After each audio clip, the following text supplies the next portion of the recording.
그러면 오늘도 종료하도록 하겠습니다.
응. 응.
강씨지.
자, 여러분 시작합시다.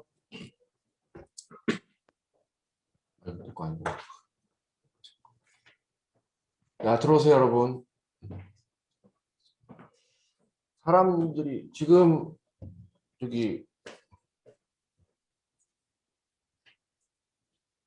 박지현 선생님 지금 계신가요?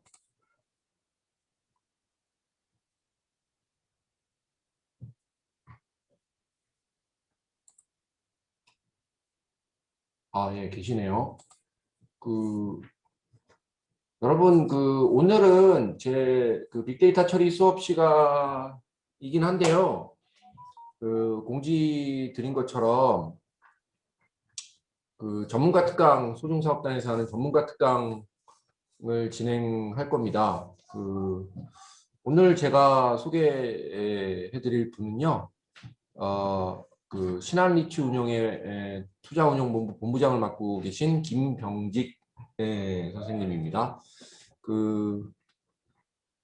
여러분들 아마 제가 이제 수업 시간에 항상 말씀드리지만은 일단 IT 쪽은 어느 도메인에 들어가서도 다 쓰임새가 많죠, 그렇죠? 근데 이제 그 도메인 중에 우리가 이제 쉽게 잘 얘기를 듣기가 힘든 부분인 부동산 부분에 대해서 우리가 좀 얘기를 듣고자 합니다. 그래서 이쪽은 뭐 여러분 핀테크는 많이 들어보셨을 거예요. 파이낸셜 테크놀로지라고 해서 그렇죠. 근데 그 핀테크의 일부일 수도 있고요, 사실은. 근데 이제 프로테크라고 해서 프로퍼티 테크놀로지라고 해서 자산을 어떻게 우리가 IT랑 연결지어서 얘기할 수 있는가, 이 부분에 대해서는 사실은 굉장히 좀 생소한 얘기일 수도 있어요. 저 또한 이 부분이 뭐 이렇게 자주 듣는 얘기는 아니거든요. 근데 이제 그 번역서입니다. 리차드 J. 브라운이라는 사람이 W. 브라운인가요? 하여튼 이 사람이 지은 책을 우리나라에 이제 처음 소개를 하고 공저로서 공역저죠, 그렇죠? 공역저로서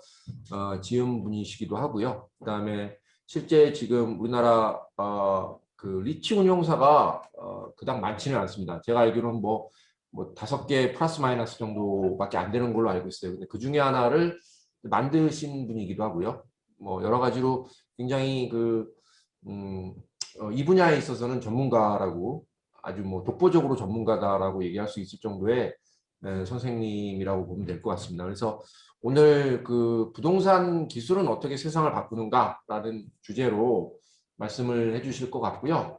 그리고 제 수업뿐만 아니고 제가 오늘 이 시간에 수업이 없으신 학생분들도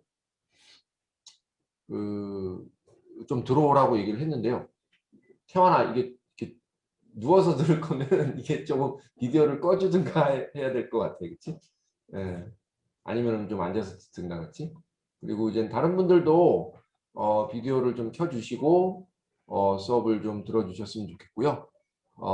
예, 그렇습니다. 그리고 지금 이제 뭐 행정적인 부분이긴 하지만 우리 소중교육지원센터에서 뭐 지금 여기 줌 이름을 성명학과 학번 아마 이렇게 설정이 다 돼 있는 걸로 알고 있고, 그 다음에 수업 중간에 아마 그 지원 선생님께서 뭐 공지를 또 해주시겠지만은 평가가 있습니다. 그 평가는 아마 이 링크가 있고요. 여기 지금 링크가 나갔죠. 그죠? 링크가 아마 이게 채팅창이 꺼지면 이 링크도 없어지기 때문에 있는 동안 해주셔도 되고 아니면 이걸 어디 복사를 해놓고 뭐 최종 평가도 해주시면 될 것 같습니다. 뭐 예, 그렇게 해서 진행을 하도록 하고요. 뭐 쉬는 시간 아마 없이 그냥 쭉 다이렉트로 해서 2시 뭐 남짓 정도까지는 진행을 할 것 같습니다. 예, 여러분들 관심 있게 잘 들어주시기 바라고요. 지금 제가 제 이 아이디를 김병직 신한리치 운용으로 바꿔놨는데요.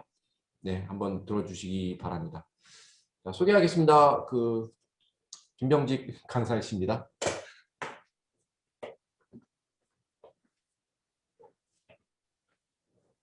네, 안녕하세요. 소개받은 신한리츠 운용 김병직이라고 합니다. 네, 처음 만나뵈서 반갑습니다. 이 특강에 만족도 조사가 있는 줄 몰랐는데 그냥 편하게 누우셔서 들으셔도 됩니다. 네, 편하게 들으세요. 네. 사실 지금 너무 저를 좀 띄워주셨는데 사실 뭐 전문가라기보다는 이 분야도 저한테는 굉장히 생소해요. 사실 그래서 이 분야를 여러분보다 조금 먼저 그냥 접해서 뭐랄까 이 책 다 읽으시려면 불편하니까 그냥 요약해서 설명드린다라고 생각하시면 되겠습니다. 네, 먼저 제 소개 간단히 드리면 저는 지금은 아까 소개 말씀 화면 공유가 안 되는 것 같은데. 아이고 죄송합니다. 네. 네. 이 화면 공유 됐죠? 네. 예, 예. 이게 처음에 그 표지였고요. 예, 제 소개 먼저 드리겠습니다. 저는 지금 아까 받은 것처럼 신한리츠운용 투자운용본부에서 근무를 하고 있고 아마 리츠에 대해서는 잘 모르실 거예요. 이따가 좀 간단히 설명드릴 건데 부동산에 투자하는 회사라고 보시면 됩니다. 그걸 이제 설립해서 운영하고 있고 그 전에는 신한은행하고 신한은행의 모회사인 진주회사라는 곳에서 조금은 관련 있는 곳이죠. 인터넷 전문은행이라든가 뭐 이런 일들 여러 가지 일을 좀 잡다하게 하다가 이제 부동산 쪽으로 좀 특화를 해서 이 회사에 와 있습니다. 사실 조금 이따 설명드릴 분야하고 관계가 있다면 있고 뭐 없다면 없을 수도 있을 거예요. 근데 제가 왜 이 프롭테크란 분야를 좀 연구를 하게 됐는지 차차 설명을 드리도록 하겠습니다. 예, 프롭테크란 말은 아마 우리나라에 소개된 지는 정말 2, 3년도 되지 않았고 이 말이 생긴 지는 한 5년 정도 됐어요. 완전 신조어입니다. 프롭은 프로퍼티의 프롭, 앞에 프롭을 따온 거고 뒤에는 테크놀로지의 테크입니다. 즉 프로퍼티는 부동산, 그리고 테크는 기술. 우리말로 하면 부동산 기술이죠. 이 특성은 뭐 부동산은 아시죠? 실제로 존재하는 거고 손에 잡히고 딱딱하고 굉장히 느린 거고요. 테크놀로지는 안 보이지만 또 굉장히 빠르게 변하고 진화하는 속성을 가지고 있죠. 제가 살아온 얘기를 간단히 드리면 저나 우리 김종욱 교수님이나 고등학교 때는 인터넷이 없었는데 대학을 가니까 인터넷이 생겼어요. 그리고 대학에 가서 다들 삐삐를 하나씩 차고 다녔고 대학교 2학년이 되니까 핸드폰이 생겼고 군대를 갔다가 복학을 하니까 이제 디지털 카메라를 다 들고 다니고 취업해서 한 3, 4년 지나니까 이제 스마트폰의 시대가 왔습니다. 즉 오프라인의 시대에서만 20년을 살다가 대학에 가니까 온라인이라는 새로운 세상이 또 하나 생겼고 그 다음에는 저만의 어떤 모바일 연락수단이 생기고 다음에 그 온라인하고 이 모바일 수단이 결합되는 몇 년마다 계속 세상이 바뀐 거죠. 엄청난 변화고 그다음에 어떤 새로운 세상이 열리는 경험이라고 할 수가 있었습니다. 그런데 건물, 그다음에 여러분이 사시는 집은 어때요? 물론 새 아파트에 사시는 분도 있고 새 집에 사시는 분도 있지만 어떤 집들은 50년, 60년 된 것도 있죠. 그리고 이런 부동산들은 사실 변화가 굉장히 느립니다. 이 근처에 새로 생긴 빌딩들은 좀 더 예쁘긴 하지만 기본적으로 구조도 다 비슷하잖아요. 그래서 이렇게 상반된 두 분야가 이제 결합을 하고 있는 건데 여러분들 아마 연배를 대충 보아하니 어렸을 때부터 아마 스마트폰이라는 거를 만지셨을 것 같아요. 그러니까 저처럼 나중에 이런 변화를 겪은 게 아니라 원래 그게 당연시 되었던 여러분한테는 아까 제가 경험했던 것 같은 그런 이제 완전히 새로운 세상이 열리는 어떤 그런 경험이 있을 건가 사실 저도 궁금합니다. 그런데 가장 보수적이고 느리고 변화를 거부하는 이런 부동산이라는 분야가 이제 또 가장 빠르게 변화하고 진화하는 기술이라는 것과 이제 결합을 하게 되면 그런 세상이 열릴 수도 있고 또 아닐 수도 있겠죠. 근데 어쨌든 지금 세상에 어떤 변화가 일어나는지를 알면 여러분께서 이제 대학을 졸업하고 세상으로 나갈 때 조금이라도 도움이 될 거라고 생각합니다. 그런 관점에서 봐주시면 되겠습니다. 예, 이런 프롭테크는 크게 세 가지 핵심 요소가 있어요. 이제 어떤 정보 그리고 거래 그리고 관리 제어죠. 이렇게 요란하게 말했지만 결국은 어떤 전 연결성이라고 생각을 합니다. 그 부동산, 건물, 이런 완전히 오프라인적인 요소를 갖고 있던 것이 아까 말씀드린 인터넷이라든가 어떤 모바일의 변화, 모바일의 발전하고 결합이 되면 연결이 되면서 새로운 프랍테크란 분야가 생기는 건데 이제 그걸 가능하게 하는 핵심 기술도 결국 연결성과 관련된 겁니다. 하드웨어나 소프트웨어의 개발, 그리고 어떤 모바일, 스마트폰 앱 이런 것들이겠죠. 그리고 인터넷. 사실 이것들이 결국 프랍테크의 전부라고 해도 과언이 아닌데 이런 세 가지들이 이제 어떤 모양으로 각각 조합이 되고 정보와 거래가 어떻게 붙고 거래와 관리가 어떻게 붙고 정보와 제어 기술이 어떻게 붙고 사실 그러면서 온라인이 급속히 발전하고 고도화되면서 완전히 오프라인 같았던 이 부동산 영역이 이제 부동산 결합을 시작하는 건데 당연히 그렇기 때문에 저항이나 어떤 위협도 있습니다. 뒤에서 또 설명을 드릴 수도 있겠지만 아마 많이들 보셨을 거예요. 전통 산업의 종사자들은 언제나 저항을 하게 되어 있습니다. 그게 나쁘다는 건 아니라 그게 결국은 기득권 또는 자신이 갖춰왔던 기술 또는 그게 생계와도 관련이 되어 있기 때문에 당연한 거겠죠. 아주 옛날로 돌아가면 산업혁명 시기에는 기계가 나타나니까 기계가 내 일자리를 뺏는다 해서 기계를 부수던 러다이트 운동 같은 것도 있었고 가까이 좀 더 지나면 이제 자동차가 개발되니까 자동차 때문에 마차가 다 없어지겠다 해서 야 그러면 자동차를 마차랑 속도를 똑같이 맞추자라고 해서 자동차 앞에 사람이 빨간 깃발을 들고 걸어가게 하는 무슨 레드 플래그 로우 그것 때문에 사실은 영국이 미국보다 자동차 발전이 늦어졌다고 하죠. 그리고 최근의 예로는 에어비앤비 많이 보셨을 거예요. 에어비앤비가 기존 숙박업을 뭐랄까 방해가 된다. 숙박업하고 좀 배치가 된다고 해서 그거를 규제를 하고 심지어 재작년인가요? 작년인가 재작년인가에는 타다 규제도 생겼었죠. 예, 이러한 데 저항이나 위협은 언제나 존재를 하는데 다 지나고 보면 아까 말씀드린 뭐 기계 그리고 자동차 뭐 이런 것들 지금의 그 산업을 보면 어떤 그 변화 과정에서 어떤 불안 요소는 분명히 존재했고 또 존재하겠지만 이 부동산하고 또 연결해서 보면 부동산 분야도 이런 기술하고 결합이 되면 결국은 생산성하고 수익성이 올라갈 거다라는 건 아마 의심의 여지가 없을 거라고 생각을 합니다. 자, 그래서 제가 갑자기 저는 원래 그냥 부동산에 투자만 하는 사람인데 왜 이거를 관심을 갖게 됐는지를 좀 간단히 설명을 드릴게요. 아까 이제 교수님께서 설명해 주신 게 이제 이 책입니다. 이 영국의 프랍텍이라는 제목 그대로 프랍텍이라는 책을 제가 이제 제 친구들하고 번역을 했는데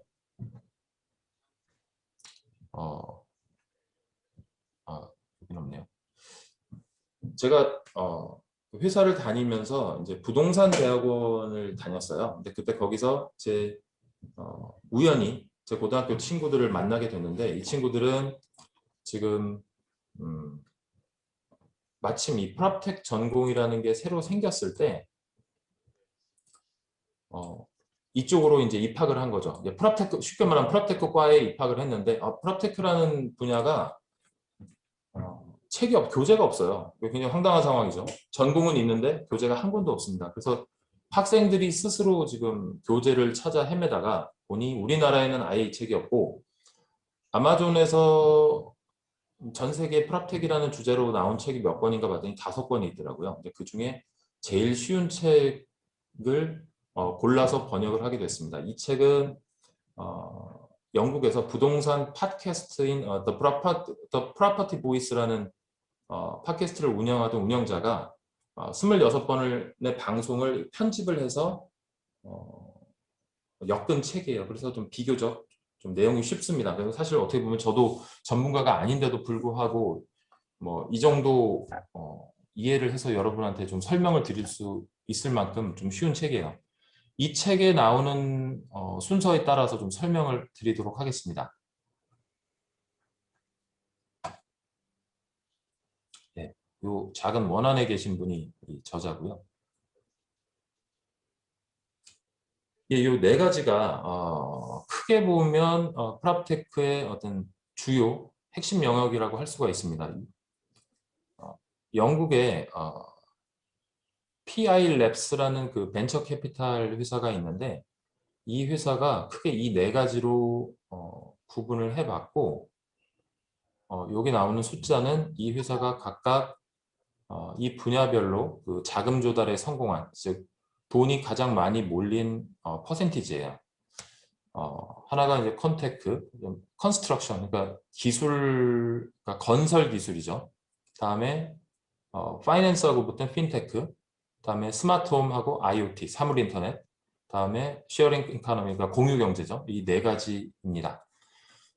즉 컨테크, 건물을 짓고, 그다음에 스마트홈, 즉 이 건물 안에서 살아가는 인간의 어떤 삶의 방식, 그리고 쉐어링 이코노미, 이제 그 공간을 어떻게 활용하나, 그리고 마지막으로 핀테크는 이 모든 것들을 가능하게 하는 것은 결국은 어떤 돈이죠.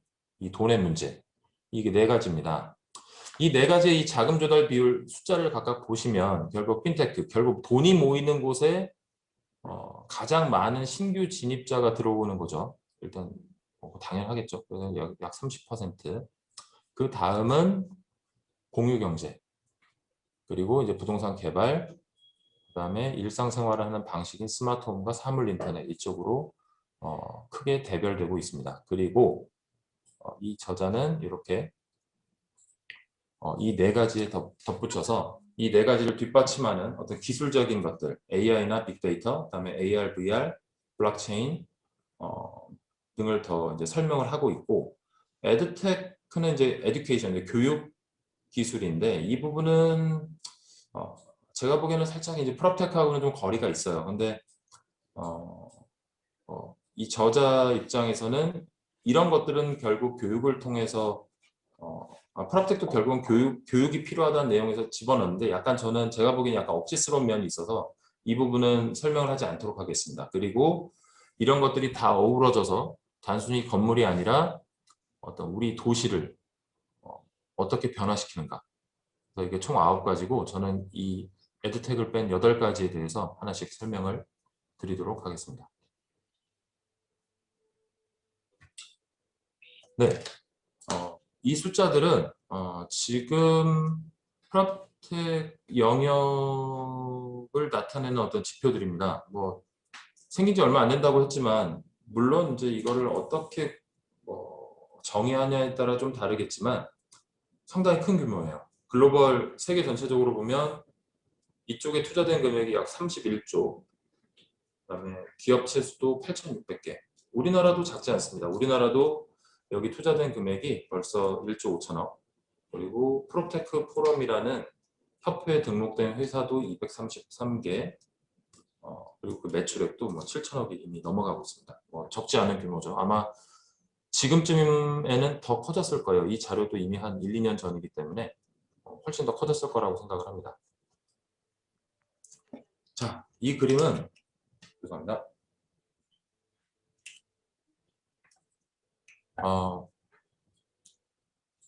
각국의 그 프랍텍 관련된 기관, 협회에서 자기네 나라의 프랍텍 업체들의 로고를 모아놓은 거예요.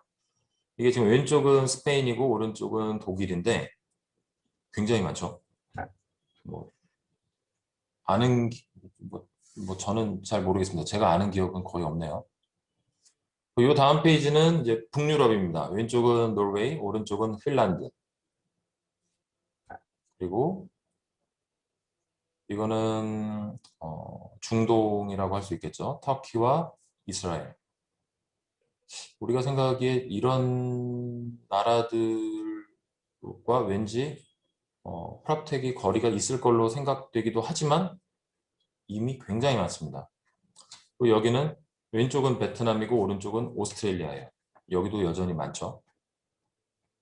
뭐 이 저자의 나라인 영국은 뭐 말할 것도 없고요. 네, 이건 우리나라입니다. 이게 우리나라는 한국 프롭테크 포럼이라는 단체가 있는데 아까 여기 제가 233개 회사가 있다고 했잖아요. 이게 지금 아마 233개 여기 써 있네요. 오른쪽 위에 토탈 233개 기업들을 나타내고 있습니다. 근데 잘 보시면 굉장히 다양한 영역의 기업들이 있어요. 뭐 아마 자취방이나 이런 걸 구해보신 분들은 아실 수도 있는 바로 왼쪽 위에 직방 있죠. 직방도 있고 많이 있습니다. 뭐가 있을까요? 또 아실 만한 데가 없겠네요. 뭘 아시는지 잘 모르겠는데 뭐 가구업체도 있네요. 가운데 보면 가구업체도 있고 딱 봤을 때 왠지 딱 봐도 프롭테크 기업 같다 싶은 회사들도 굉장히 많은데 또 반면에 뭐 KT도 보이고 가구 회사도 보이고 오른쪽 위에는 완전 건설사들 뭐 전혀 그 프롭텍하고 관계 없을 법한 그냥 전통적인 기업들도 바글바글 합니다. 즉 이 얘기는 결국 누구도 프롭텍이 뭐다 정확히 정의하기는 좀 어렵고 잘 모르고 좀 모호하다는 방증이기도 한데 반면에 이런 관계가 없을 법한 회사들도 서로 잘 결합하면 상상하지 못하는 어떤 어마어마한 어떤 시너지가 날 수도 있다. 뭐 이런 기대감도 가질 수가 있겠죠. 자, 그러면 아까 앞에서 설명드렸었던 이 9가지를 이제 하나씩 설명을 드리도록 하겠습니다. 첫 번째는 컨테크입니다. 그러니까 건설, 컨스트럭션하고 테크놀로지죠. 건설 기술이에요. 건설 기술 쪽에서의 어떤 프랍텍은 크게 보면 3가지로 요약할 수가 있는데 건축 방법, 어떻게 짓냐, 다음에 뭘 가지고 짓냐, 재료, 다음에 그거를 가지고 지어진 덩어리를 어떤 식으로 만들어 가느냐, 쭉 결과인데 뭐 3D 프린터 아시죠? 3D 프린터가 옛날에는 뭐 조그만 뭐 장식품이나 만들고 하던 시절이 벌써 10년 전인데 지금은 이거를 집 짓는 데 쓰고 있습니다. 그리고 로봇을 이용해서 집을 짓기도 하고 셀프 건축, 그래서 자기 집을 직접 짓는 거죠. 그리고 건축 재료도 뭐 5만 가지가 다 있어요. 뭐 지푸라기로 짓기도 하고 뭐 플라스틱으로 짓기도 하고, 그다음에 건축 결과 사전에 미리 공장에서 지어오고 또는 그 지어온 그 모듈로 하나씩 블럭을 쌓는 거죠. 제가 뒤에서 좀 설명을 드릴 텐데요. 그래서 이 뭐랄까요, 이 굉장히 느린 산업이라고 아까 말씀드렸잖아요. 건설은 그냥 뭐 100년 전에도 뭐 시멘트로 집을 지었고, 그리고 그 기술을 배우신 분들이 20대 때부터 50대, 60대까지 계속 그 기술을 가지고 집을 짓는 굉장히 보수적이고 변화가 느린 곳인데, 이쪽에서도 건축 자재나 도구나 기술이나 모든 게 새롭게 등장하면서 지금 빠르게 변화를 하고 있습니다. 그리고 이게 뭐 그냥 재미로 이렇게 하는 게 아니라 결국 이게 건축 기간을 단축하고 또 비용을 절감하는 효과가 있는 거죠. 네. 모듈형 건축, 공장에서 뭐 20일 안에 집을 지을 요소들을 다 만들어 놓고 정작 현장에서는 반나절 만에 뚝딱거리는 거죠. 우리 동네에서 보면은 집을 지을 때 어떤 펜스를 치고 땅을 파고 옆에 건자재를 쌓아놓고 뭐 6개월, 1년, 뭐 내지는 2년씩 동네가 어수선한데 이제 그게 아니라는 거죠. 그리고 벌써 3년 전에 미국 건설회사가 3D 프린터로 집을 이틀 만에 지었어요. 겨우 $10,000. $10,000면 1,200만 원? 예. 그러니까 시간과 비용과 자원이 절감되고, 다음에 어떤 건설 현장에서 사실 굉장히 불행한 사고들이 많이 나는데 이것도 당연히 많이 줄어들겠죠. 그리고 새로운 어떤 소재들도 지금 속속들이 나오고 있습니다. 그래핀이라는 소재뿐만 아니라 요새는 자가 보건 콘크리트라는 것도 있어서 콘크리트 안에 박테리아를 첨가해서 이제 물을 먹으면, 즉 빗물이 들어오면은 그게 자동으로 이제 석회암으로 바뀌어서 금강거를 다 메꿔주고, 정말 옛날에 상상도 못하던 이제 변화들이 일어나고 있는 거죠.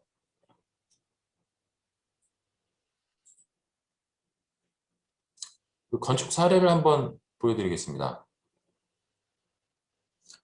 이렇게 지어요. 이 큰 실내 공장 안에서 이 옆에 보시는 이 네모난 것들이 사람이 들어가는 방의 크기입니다. 이게 작아 보이지만 사람보다 굉장히 큰 거죠. 이렇게 방을 만들어서 이렇게 쌓는 거예요. 이렇게 크레인으로 현장에다 트럭으로 가지고 와서 뚝뚝뚝뚝 쌓고,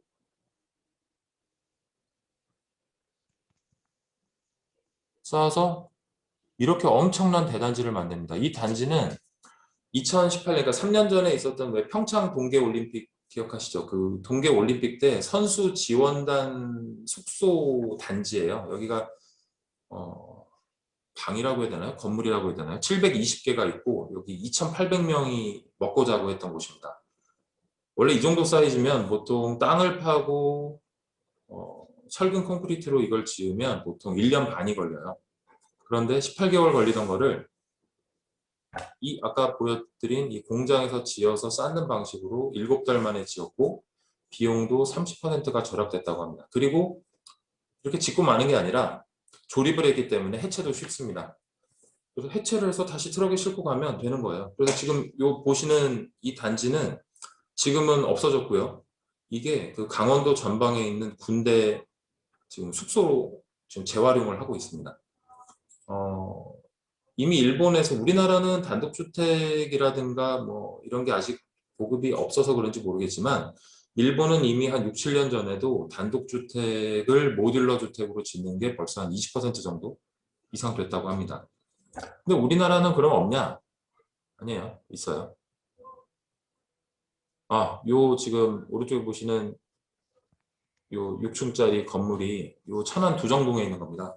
천안 두정동에 재작년 2019년에 40가구 규모로 아파트를 지은 거예요. 근데 이거는 아까 앞서 보신 것처럼 이렇게 저벅저벅 쌓은 게 아니라 이거 쌓는 것마저도 요 이 블럭과 블럭 사이가 붙어서 층간 소음이 생기고 시끄럽다고 해서 벌써 그 1년 사이에 또 새로운 기술이 나와서 요거는 지금 제가 짓는 과정의 그림을 여기다 못 집어넣는데 먼저 틀을 만들고요. 그러니까 혹시 옛날에 놀이터에서 정글짐 같은 거 해보셨는지 모르겠는데 정글짐 모양으로 틀을 만들고 그 틀에다가 아까 공장에서 만든 그 방들을 뚝뚝뚝뚝 꽂아 넣은 거예요. 꽂아 넣어서 이것도 며칠 만에 만들었다고 들었습니다. 이 92%는 공장에서 만들어 왔고 8%만 현장에서 가지고 와서 뭐 조립을 한 거죠. 뭐 이뿐만이 아니라 사실 중국에서는 뭐 신문에도 이미 났는데 15층짜리 건물은 뭐 136시간 만에 지었다. 뭐 30층짜리 호텔은 뭐 15일 만에 지었다. 뭐 그러고 있어요. 근데 사실 뭐 우리가 뭐 그거를 뭐 불안하게 생각할 수도 있지만 이미 세상이 이렇게 바뀌어가고 있더라고요. 자, 그러면 사람 사는 집만 그러냐? 아닙니다. 요거는 뭐냐면 그러니까 저는 이제 회사에서 어떤 높은 오피스 빌딩뿐만 아니라 물류 창고도 투자를 많이 해요. 근데 물류 창고를 투자하다 보면 가서 짓는 것도 많이 보는데 옛날에는 왼쪽에 이런 식으로 뭐 나무나 뭐 철판으로 거푸집 만들고 거기다가 시멘트 부어놓고 마르고 나면 그 거푸집 다시 떼어내다가 사실 떼어내는 과정에서 이렇게 만들어 놓은 소위 비계라고 하죠. 사람들 걸어 다닐 수 있게 만든 것도 이게 무너져서 사람들 다치고 죽기도 하고 하는데 요새는 이것도 그렇게 안 하더라고요. 기둥은 아예 공장에서 만들어서 뚝뚝 꽂아 놓고 그다음에 기둥과 기둥 사이에 이런 대들보라고 하죠. 이런 보를 만들 때도 알루미늄으로 미리 만들어진 뭐 제품 인양이라고 쓴 부분에 보면 이런 식으로 미리 만들어진 거푸집을 가지고 와서 위에다 척 올려놓고 시멘트를 부어낸 다음에 굳으면 끝이에요. 이걸 떼어내는 게 아니라 그러니까 말하자면 겉으로 보면 속이 단단한 알루미늄 기둥처럼 보이는 거죠. 그래서 이 자체로 그냥 천장의 역할이 깔끔한 천장이 돼버립니다. 굉장히 빨리 만들고 있고 비용도 절감이 되죠. 저희 같은 경우는 물류 창고를 뭐 만들든 사든 해서 팔아야 되는데 어차피 파는 가격은 내가 뭐 싸게 지었든 비싸게 지었든 시장에서 팔리는 가격대로 파니까 싸게 지으면 싸게 지을수록 좋잖아요. 이런 방식으로 지으면 비용이 10% 정도 절감되고 공기도 굉장히 짧아져서 저희 업계에서는 이미 이 방식이 몇 년 전부터 도입되고 있습니다. 이거는 이제 로봇 벽돌공이라고 하는데요. 이 책에도 아마 많이 소개가 되는 그 사례입니다. 한번 일단 보실게요. 어떻게 집을 짓는지 한번 보시죠. 잠깐만요. 제가 이게 익숙하지가 않아서 죄송합니다. 잠시만요. 아, 네.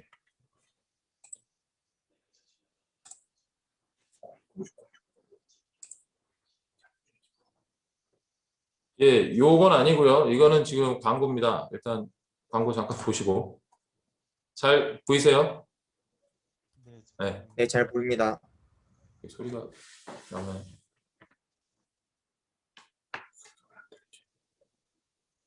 뭐 소리 안 들으셔도 돼요. 네, 이게 지금 벽돌 쌓는 거예요. 지금 로봇이.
없애는 커버. 네.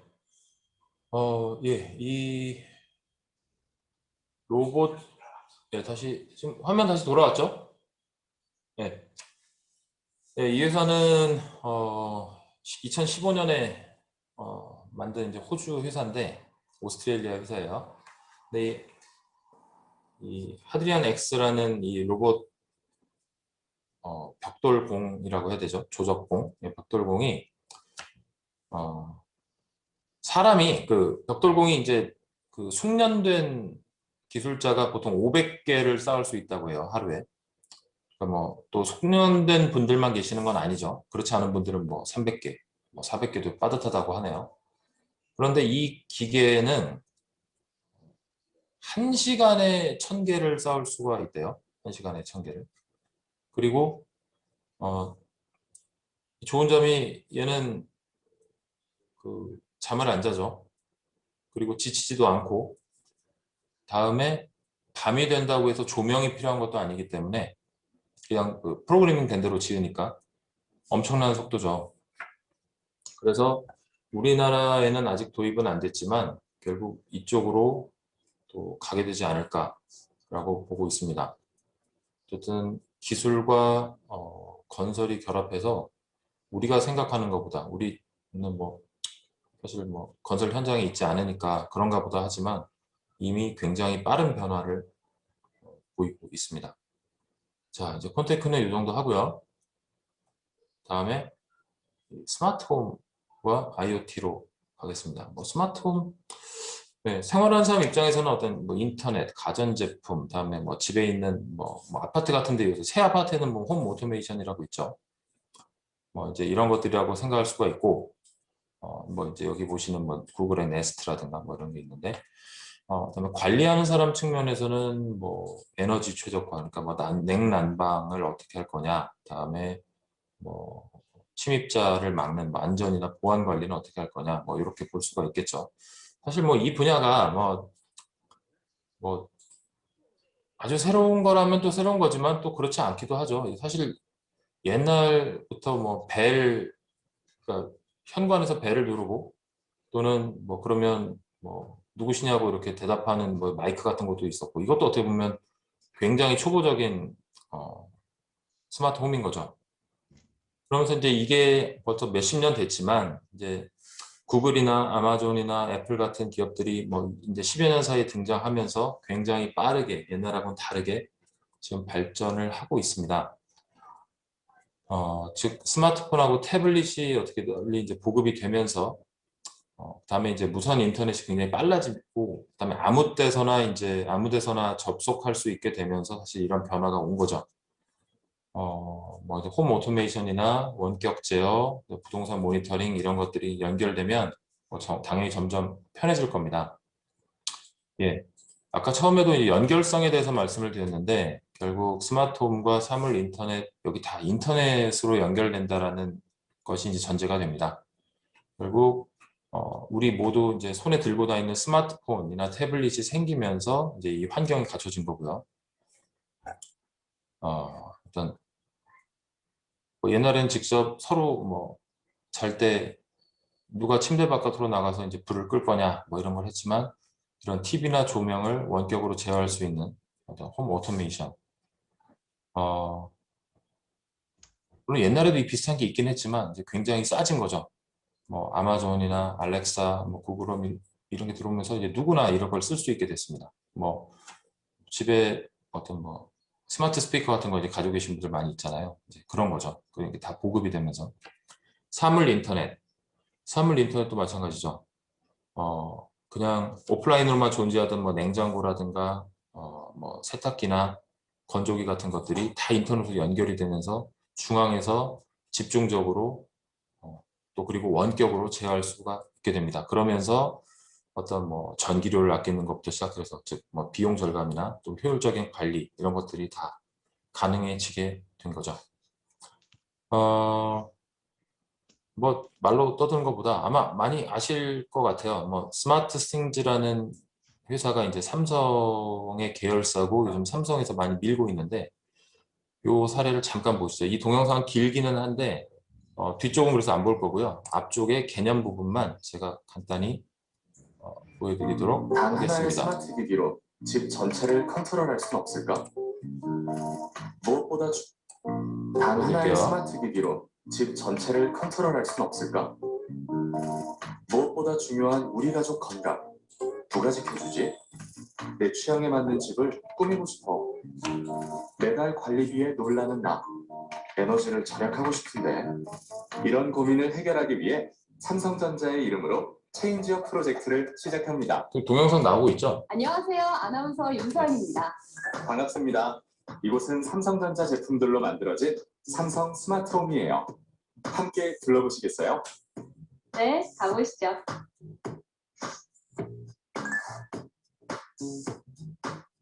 잠깐만요. 먼저 한 가지 확인하실 것이 있어요. 바로 삼성 스마트 싱스 앱인데요. 삼성 스마트 싱스 앱은 앱 하나로 집안의 가전 제어는 물론 아파트의 다양한 시설을 통합적으로 제어할 수가 있어요. 예를 들면 퇴근하는 사용자의 위치를 인식해서 에어컨의 온도와 습도를 쾌적하게 맞춰 놓을 수 있고요. 사용자가 집에 들어왔을 때 스마트 조명이 바로 켜질 수 있게 미리 설정할 수도 있어요. 이렇게 스마트폰으로 집안의 가전기기를 자동으로 제어할 수 있다니 참 편리한 것 같아요. 그런데 스마트홈에는 가전제품들이 많아서 혹시 전기료가 많이 나오진 않을까요? 걱정 마세요. 스마트폰으로 실시간으로 전기 사용량을 확인할 수 있고 사용하지 않는 기기는 끌 수도 있어서 에너지를 절약해 줍니다.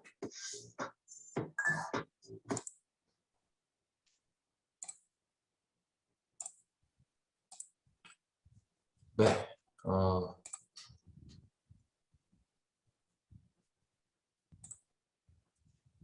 저도 집에서 이걸 쓰고 있어요. 이게 저는 삼성 갤럭시 핸드폰을 쓰고 있는데 저희 집에 있는 뭐 에어컨이라든가 세탁기, 건조기를 이쪽으로 연결을 하니까 굉장히 편하더라고요. 특히 애들이 뭐 에어컨 켜놓고 집 나가고 했을 때 사실 제가 저희 사무실에서도 가끔 집 안에 지금 에어컨이 켜져 있는지를 보고 끄고 켜고 하기도 합니다. 상당히 편하더라고요. 특히 세탁기, 건조기도 끝나고 나면 전화기로 알람이 뜨니까 그냥 그 안에 넣어놓고 뭐 며칠 지나지 않고 바로바로 꺼낼 수 있고 굉장히 편하게 쓰고 있습니다. 네, 그래서 뭐 스마트홈이나 IoT는 뭐 이 정도로 설명드리고요. 다음에 이제 AI하고 이제 빅데이터입니다. 부동산 관련해서 이제 어떤 뭐랄까 빅데이터를 분석하고 그다음에 인공지능으로 예측을 해서 어디다 투자를 하고 언제 사고 언제 팔 건가를 판단을 할 수가 있고 그다음에 뭐 옛날에도 있었죠. 뭐 네이버 부동산부터 시작해서 그다음에 뭐 많이들 쓰는 직방 같은 인터넷 기반 중개로 임대 정보를 얻을 수가 있고 그다음에 컨시어지 그러니까 즉 집 관리할 때 집에 어떤 문제가 생겼을 때 뭐 하수도가 막혔다든지 뭐 할 때 그런 것들을 일일이 내가 뭘 찾아서 하는 게 아니라 디지털로 컨시어지 서비스를 사용할 수 있는 어떤 관리 도구 크게 하면 세 가지로 볼 수가 있습니다. 뭐 아래 있는 이 로고들은 뭐 왼쪽은 이제 이 저자가 이제 영국 사람이다 보니 영국에서 이제 많이 쓰이는 그런 업체들이고요. 오른쪽은 우리나라에서 지금 요즘 인기를 끌고 있는 어떤 AI와 빅데이터 기반의 부동산 프롭테크 업체들입니다. 이 빅데이터를 얘기하기 전에 잠깐 또 얘기를 좀 딴 데로 세면 삼성전자에 사주를 굉장히 잘 보는 분이 있어요. 이분이 이제 뭐 이상한 분은 아니고요. 이제 뭐 사주나 명리학, 뭐 점성학 이런 것들을 실제로 학문적으로 굉장히 연구하신 분인데 이분 얘기를 이제 듣다 보니까 빅데이터랑 좀 맞닿는 게 있다 싶어서 좀 말씀을 드리려고 해요.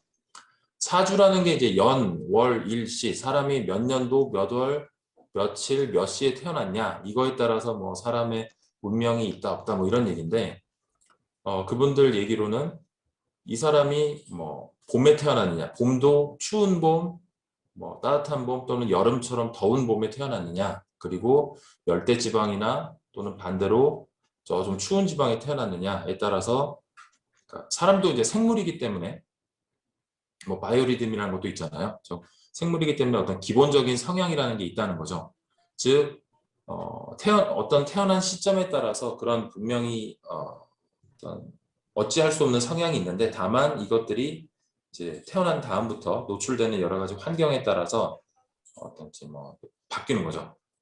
하지만 결국 경향성은 존재한다는 것인데 이런 것도 이제 빅데이터인 거죠, 사실은. 근데 다만 컴퓨터가 없던 시절이니까 이제 뭐 경험치가 쌓여야 되겠죠. 그래서 언제부터 이 사주라는 게 생겼냐 물어봤더니 3000년 전에 시작이 되었는데 완성이 된 거, 이론이 완성이 된 거는 지금부터 800년 전인 송나라 때라고 하더라고요. 그러니까 결국 2000년 정도가 걸려서야 어떤 원칙을 뽑아낼 수 있었다는 거죠. 그리고 워낙 옛날이고 입으로 전승되다 보니까 이제 거기 이제 신비주의도 좀 들어가게 되고 그러면서 좀 미신이 아닌가 하지만 결국은 서구의 어떤 애니어그램이나 그리고 여러분들 아마 뭐 재미로 많이 보실 것 같은데 MBTI 같은 거는 또 사실은 어떻게 보면 이게 현대적으로 재해석돼서 그런 거지 비슷한 거죠.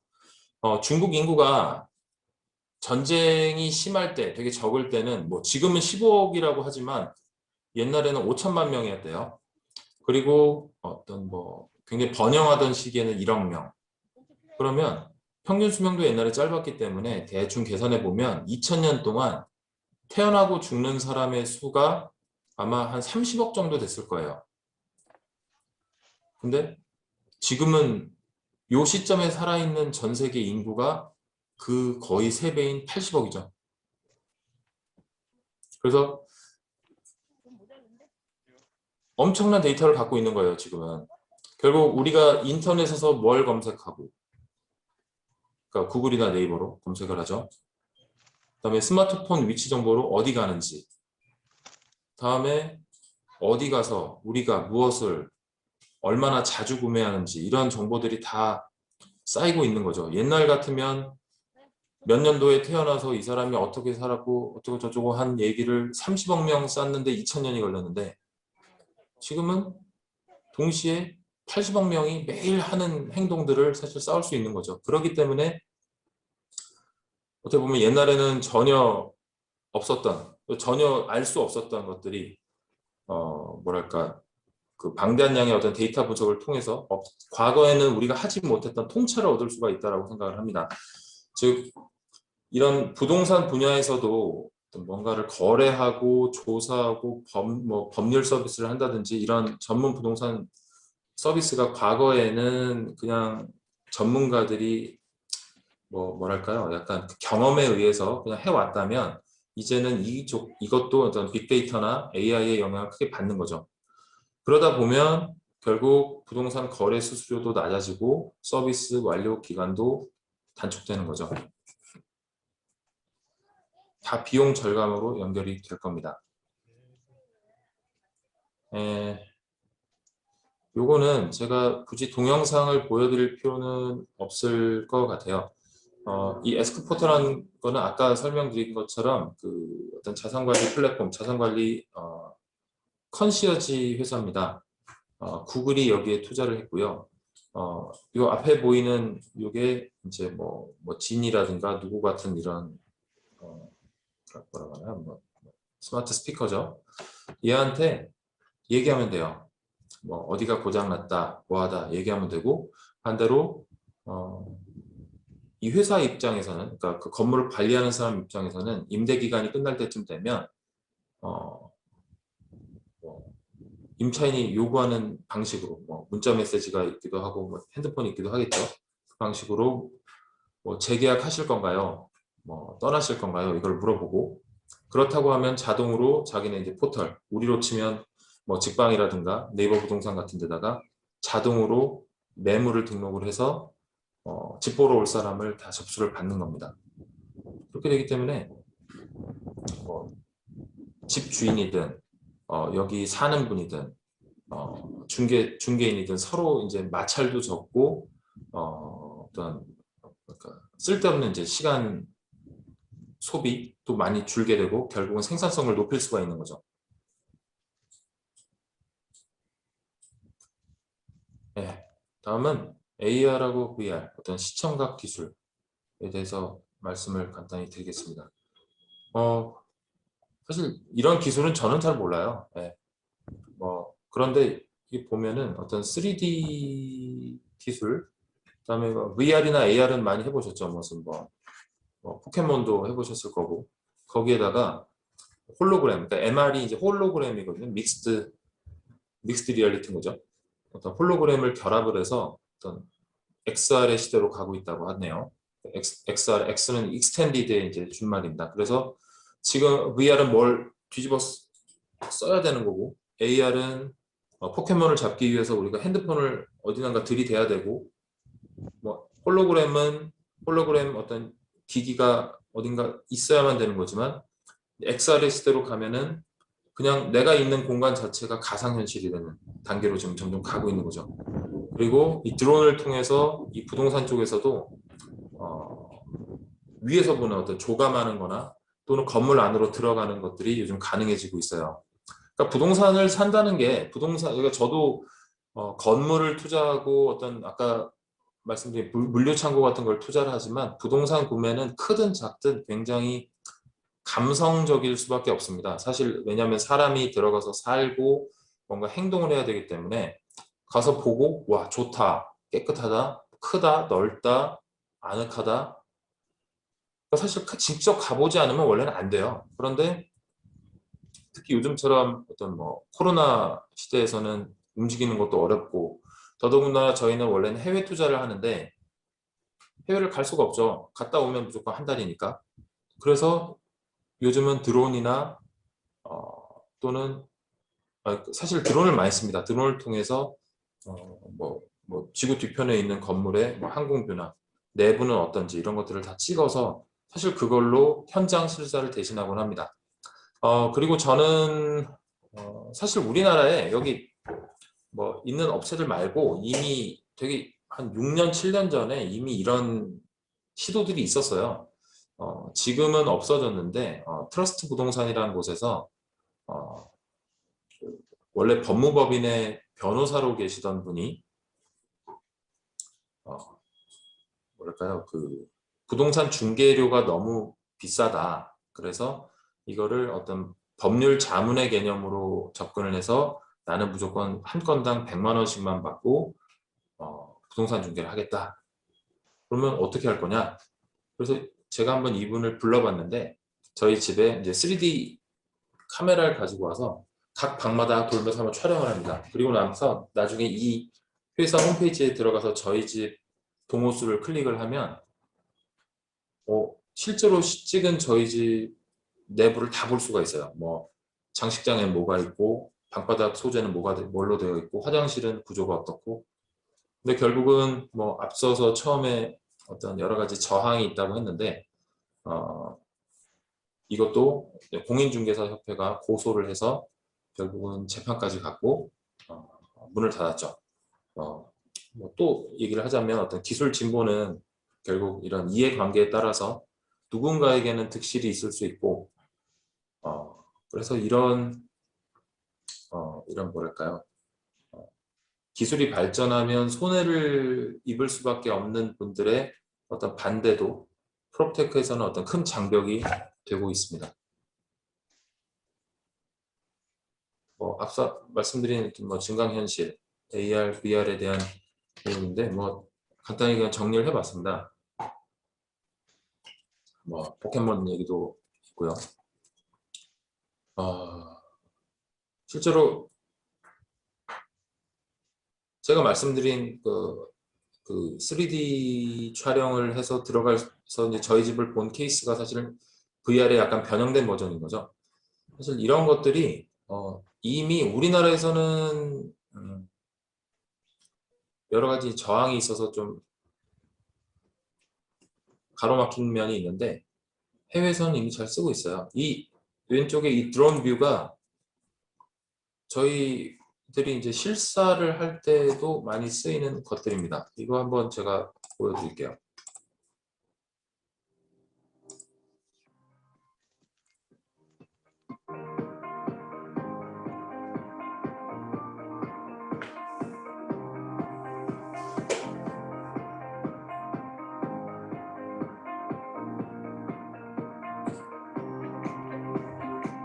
이 미국에 직접 가지 않아도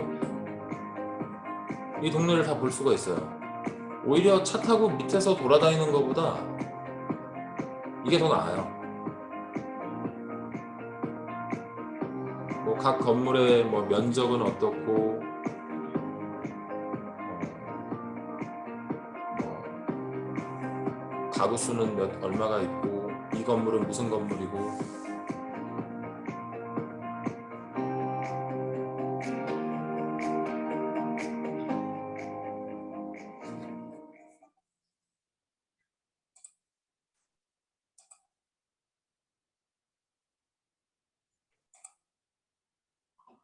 네,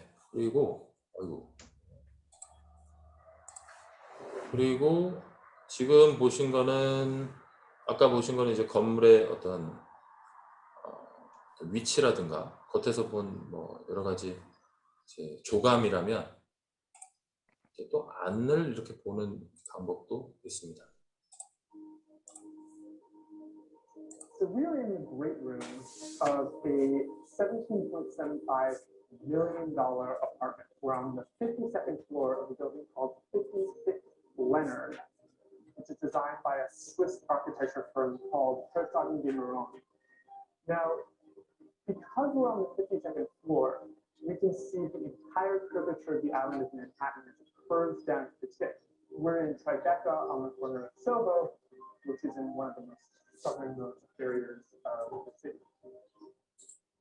Aside from the views, we have the living room, you have the dining room, and you have the kitchen, which was also designed by Herzog & de Meuron.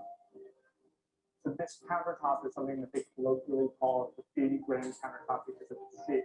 You know, while the kitchen itself seems like it's minimal to the extent that no one can ever actually use it, the majority of the useful appliances are hidden behind panels. It's obviously open concept, but at the same time, this is a pretty informal, comfortable space. There's even a wood-burning fireplace, which is a total rarity in this construction. This is a fantastic view to the 14-foot-high ceiling, looking down onto the southern tip of Manhattan, and you can see all these boats constantly. I mean, you're looking at the daytime, obviously it's going to be spectacular. What the master bedroom also has is its own private balcony. It's one thing to see this view behind the plate glass window, and it's something else to actually be in the open air looking out. You can literally hear the cars down below, you can see people moving, but of course, this view is pretty much unbeatable. In this master bathroom, you have a really nice feature where the medicine cabinets are hidden behind these panels that pivot outwards so that you can save space. Not that you really are concerned with space you have this apartment, given that the bathroom alone is more or less the size of a studio apartment. There are another 3 bedrooms aside from the master room. All of them have the same 14-foot high floor to ceiling. So this is what a $17.75 million apartment looks like.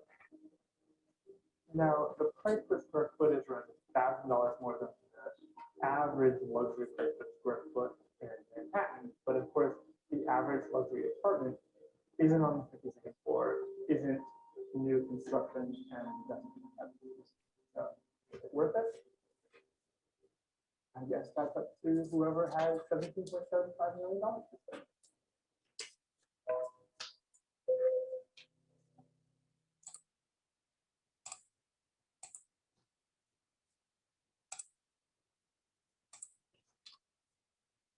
네, 그 AR과 VR을 사용한 어떤 영상 사례를 보셨습니다.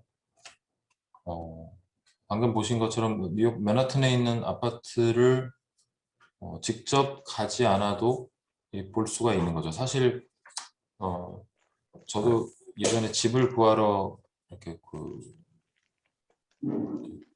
공인중개사 사무실에 계시는 뭐 분들하고 이제 집을 보러 다니다 보면 일단 빈집이 별로 없잖아요. 그러면 그 집 식구들이 다 거기서 생활을 하고 있는데 되게 이제 어색하고 미안해하면서 건물을 봐야 되고 불편하죠. 사실 이 건물에 대해서 흠에 대해서도 얘기를 해야 되고 또는 좋은 점도 얘기를 해야 되고 하는데 다 듣고 있기 때문에 쉽지도 않고 그다음에 불편하고 더더군다나 이제 거기 사는 분이 집주인이 아니라 임차인이라면 더 힘들죠. 근데 이거는 사실 어떻게 보면 그런 거 전혀 없이 집에 대해서 보고 싶은 거를 오랜 시간 동안 뜯어서 볼 수도 있고 하기 때문에 직접 가지 않는다는 점에서 물론 실제로 보는 것보다 덜할 수도 있지만 분명히 좋은 점도 많이 있습니다. 다음은 공유경제예요. 공유경제의 어떤 효용이라고 하면 가치 면에서 보면 비싼 물건인데 남들하고 나눴으니까 나도 이제 비싼 물건에 접근할 수 있는 거죠. 그러니까 부동산에 딱 적합할 수 있고요. 기술이 발전하면서 여러 가지 접근성이 좋아지고 쉽게 다가갈 수 있는 거죠. 다음에 뭐랄까요? 이제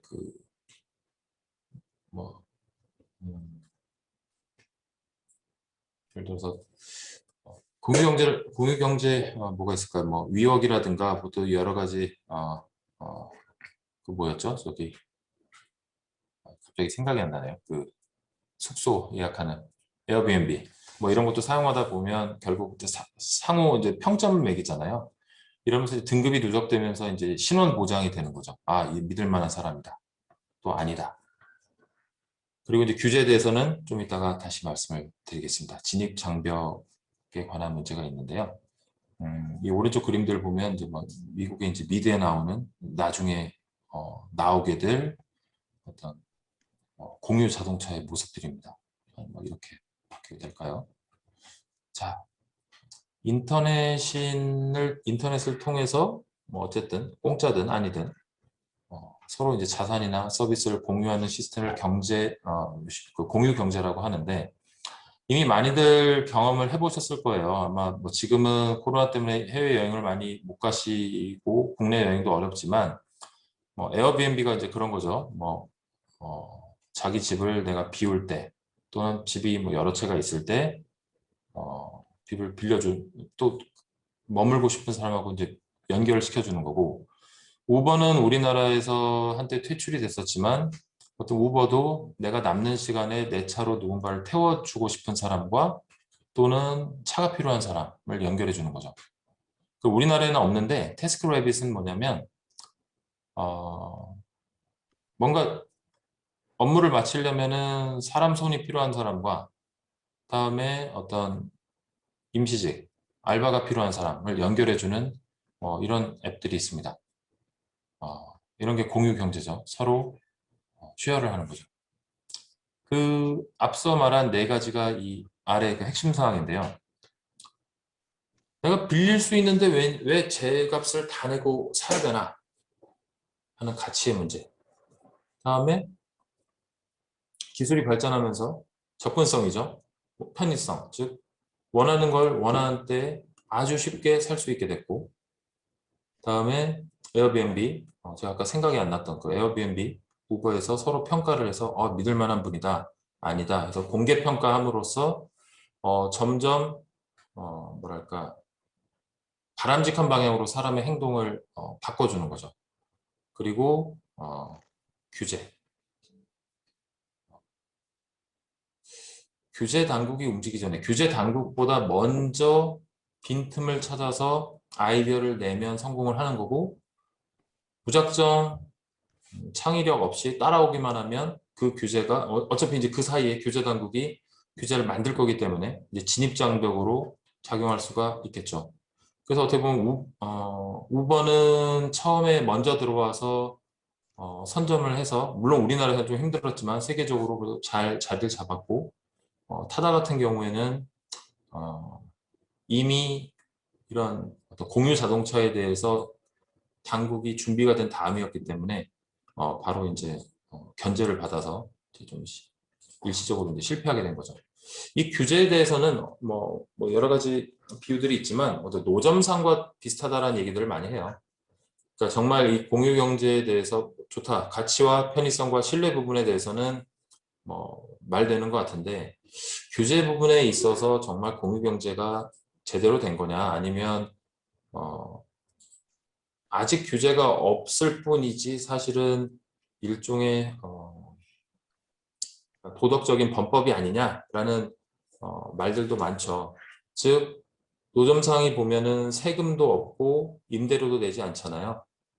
그리고 단속을 하면 그때 옮기면 그만이고, 또는 이제 단속 당하면 그때부터야 이제 뭔가 세금과 임대료를 내는 거죠. 공유경제가 이와 비슷한 게 아니냐라는 뭐 비판들도 있습니다. 어쨌든 뭐 그거는 비판이고, 어쨌든 공유경제는 점점 활성화되고 있죠. 이거는 우리나라에서 상당히 잘 되고 있는 그 공유경제의 사례인데, 패스트5라는 국내 공유 오피스 1위 기업에 대한 이야기입니다. 2015년, 겨우 6년 전에 30대 초반에 굉장히 젊은 분들 두 분이 만든 회사고요. 그때 1호점을 만들었는데 현재 서울에만 27개 굉장히 큰 오피스를 운영하고 있습니다. 이 공유 오피스에 대해서는 제가 동영상을 보신 다음에 간단히 설명을 좀 드릴게요. 이 공유 오피스와 저희도 많이 협업을 하고 있어서 이쪽에 대해서는 좀 내용을 드릴 말씀이 있습니다. 동영상 보실게요.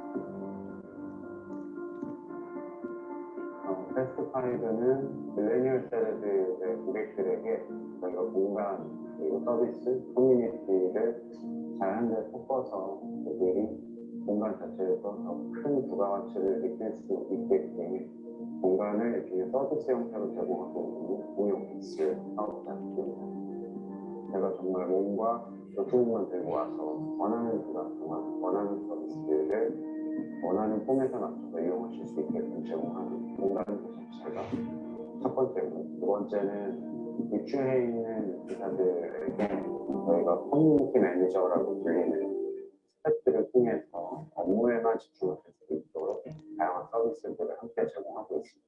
그리고 마지막으로는 멤버들을 잘 연결해드리는 건 많고, 커뮤니티로 들어갈 가치를 느끼실 수 있는 것도 패스트5의 멤버가 되면 가져가실 수 있는 큰 부분이라고 볼 수 있습니다. 미션 두 가지죠. 첫 번째는 고객들이 본질에 집중할 수 있게 도와준다는 측면입니다.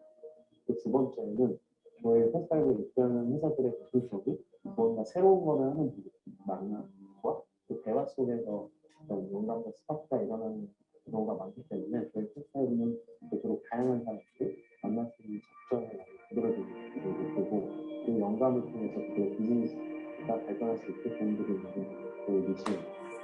스타트업은 정말로 분들에게 집중하는 게 필요할 텐데, 공간 기획하고 운영하는 것까지 저희가 해야 된다고 보면 정말 중요한 일을 못할 것 같아요. 패스트5 같이 공간 쪽에 훨씬 더 노하우가 있는 회사랑 협업을 하면 저희가 더 잘하는 걸 지킬 수 있지 않을까 생각을 했습니다. 주거 서비스를 푸시하게 되고, 카페도 오픈하고 공간을 4개로 하고 다양한 서비스를 제공하게 되는데, 패스트5 입주자라면 거기서 잠을 자고 일을 하고 휴식을 하고 운동을 하고 일상들이 모두 다 매끄럽게 연결되고, 그게 기존에 있는 것보다 훨씬 높은 수준의 만족도를 드릴 수 있는 그런 서비스를 하는 것을 목표로 열심히 준비하고 있습니다.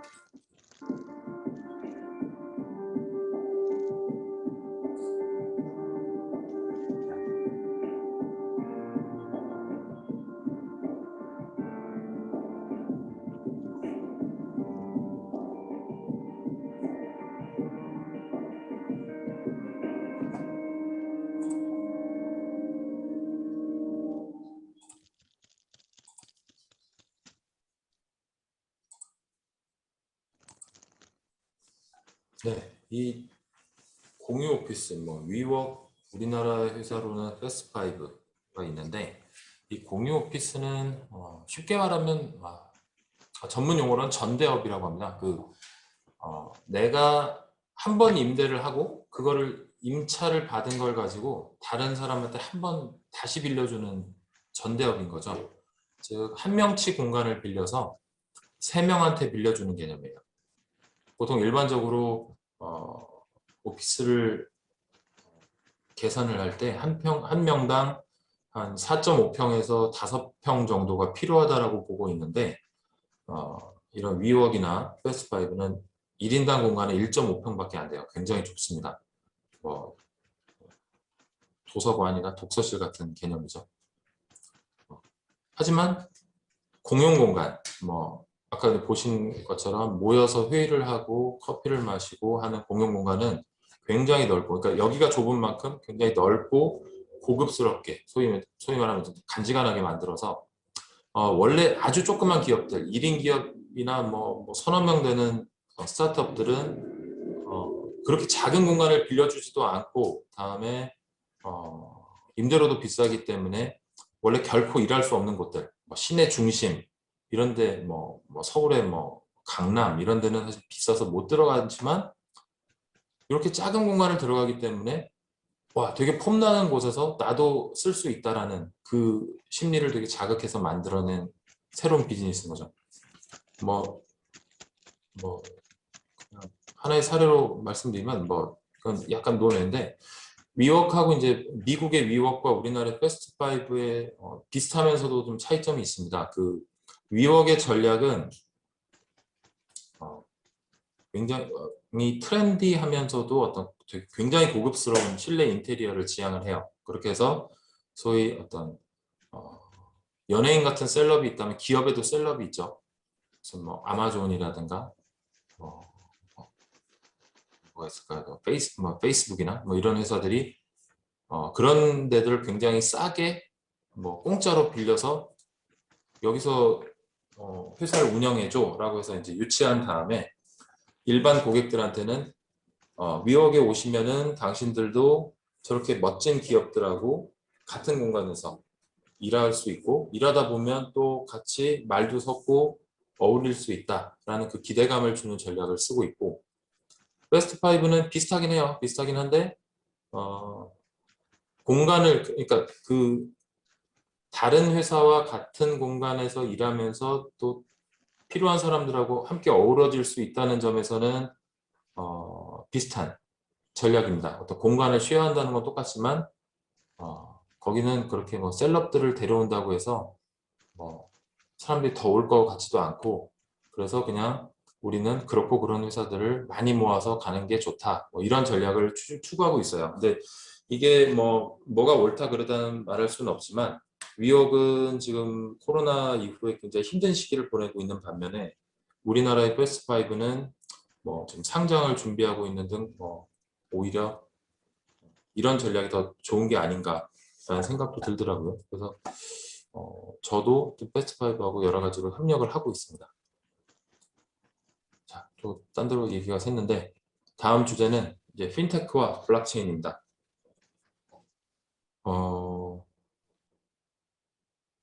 핀테크 업체가 요즘 굉장히 많아요. 사실 저도 이제 이 회사에 오기 전에 지주회사에 있으면서 이제 핀테크에 대해서 좀 봤었는데, 크게 보면 요즘 많이 하고 있는 게 어떤 대출 서비스 쪽에서 많이 있었고, 그다음에 부동산, 좀 이따가 저희 회사에 대해서 좀 말씀드리겠습니다만은, 어떤 부동산을 개발하거나 임대할 때, 즉 부동산에 투자할 때 여러 명이 돈을 나누어서 들어가는 소액 투자, 그리고 어떤 결제 시스템, 통합 결제, 이런 쪽으로 지금 핀테크들이 발달을 하고 있죠. 뭐랄까요? 사실 인터넷 뱅킹이 나온 지 이제 한 20년 정도 됐고, 인터넷이 나온 지 한 25년, 인터넷 뱅킹이 나온 지 한 20년, 그다음에 모바일 스마트폰 이런 게 나온 지 한 10년 되어서 점점 더 많은 사람들이 어떤 금융 서비스를 되게 쉽게 효율적으로 사용할 수 있게 됐습니다. 즉 옛날에는 꼭 은행에 가야 됐지만 언제부턴가는 전화로 또는 책상에서 인터넷으로 그리고 지금은 아예 폰으로 할 수 있게 됐죠. 뭘까요? 저는 옛날엔 은행원이었는데요. 제가 처음 은행에 들어왔을 때는 은행은 사람들로 되게 바글바글했습니다. 뭐 한때는 하루에 오는 손님이 1000명이 넘어갈 때도 있었고 정말 그야말로 도태기 시장이었죠. 근데 지금은 벌써 제가 다닐 때보다 은행 점포 수가 한 30에서 40%는 줄어들었고 뭐 지금보다 한 반은 더 줄어들 거라고 하네요. 저도 1년에 은행을 가는 경우가 한 번도 없어요. 안 갑니다. 갈 필요가 없는 거죠. 그리고 그러다 보니까 옛날에는 뭐 이것만은 꼭 은행에 와서 해야 돼. 이것만은 꼭 은행에 와서 뭘 발급을 받아야 돼라는 것도 있었지만 점점 그마저도 없어지고 있어요. 왜냐하면 아예 점포가 없는 은행들도 있거든요. 얘는 아예 은행 점포가 없어서 은행에 갈 일이 없는데 당신네 은행은 왜 가야 돼? 라는 얘기들이 생기고 있는 거죠. 자, 이제 핀테크와 블록체인에 대해서 하나씩 이제 좀 보겠습니다. 핀테크, 크라우드 펀딩이죠. 군중한테 돈을 모으는 개념인 거죠. 어떤 스타트업이나 초기 단계 회사에 뭐 돈을 빌려주거나 또는 지분 투자하는 기회를 제공하고 나중에 그 회사가 잘 되면 보상을 받는 그런 겁니다. P2P 대출은 투자자가 온라인 플랫폼을 통해서 이제 은행을 거치지 않고 직접 대출을 하고 대출을 받는 거죠. 그다음에 이제 블록체인은 이제 뭐라고 할까요? 이제 거래를 양쪽에 또는 당사자들이 다 기록하는 어떤 이제 원장을 분산하는 개념이고, 뭐 요즘 굉장히 뜨거운 암호화폐의 어떤 기반이 되는 이제 기초 기술이죠. 암호화폐는 뭐 많이들 아실 겁니다. 이미 뭐 투자를 하시는 학생들도 계실 거고, 뭐 비트코인이나 뭐 기타 유사 여러 가지 코인들이 있죠.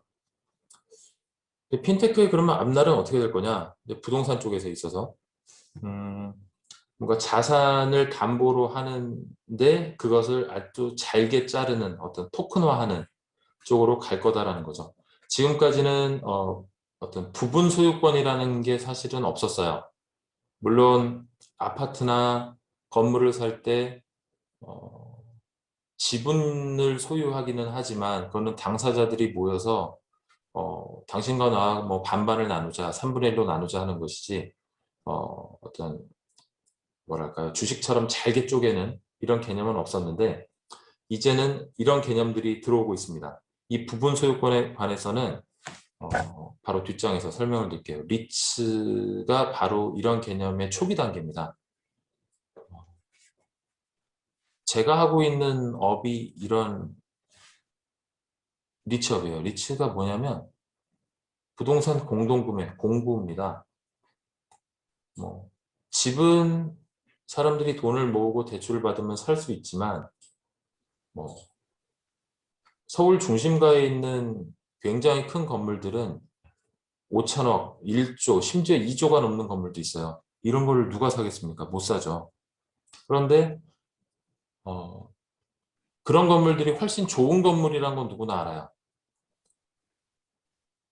아주 작은 빌딩보다는 그렇게 큰 건물들은 짓기도 잘 졌고 들어와서 쓰는 회사들도 다 대기업이기 때문에 임대료를 못 내고 그야말로 도망가거나 망가질 위험도 적고요.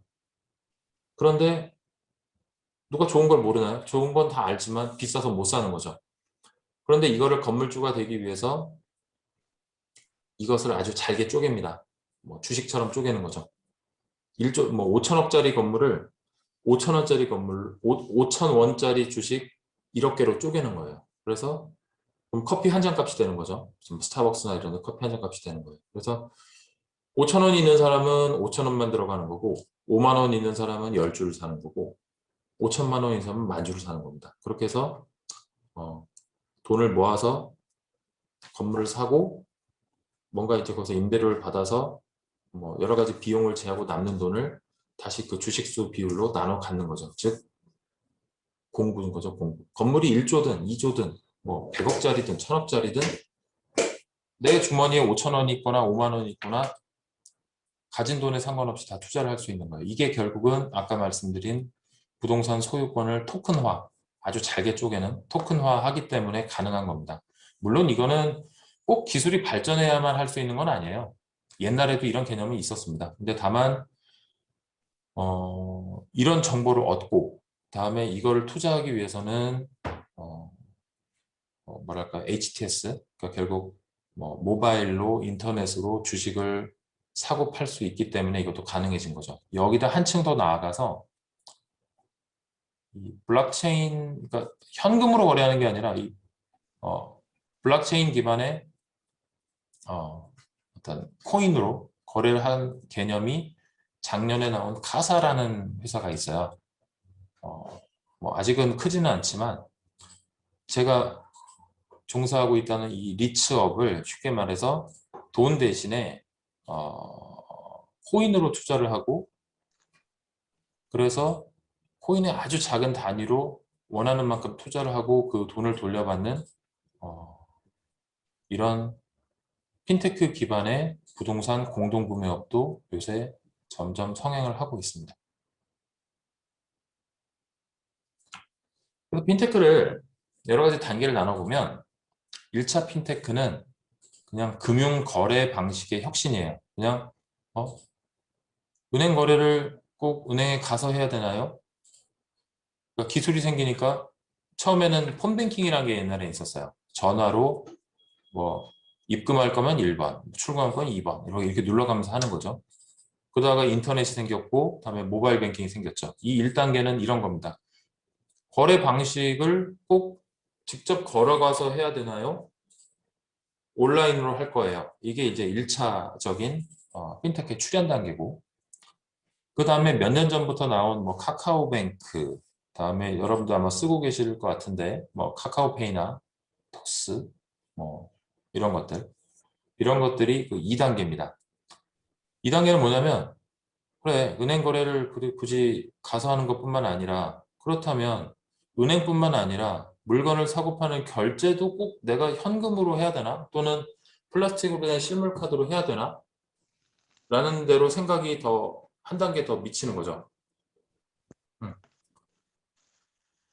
그리고 여기 밑에 2단계 보시면 인터넷 전문은행 있고 그래서 아예 이걸 하나씩 설명을 드릴게요.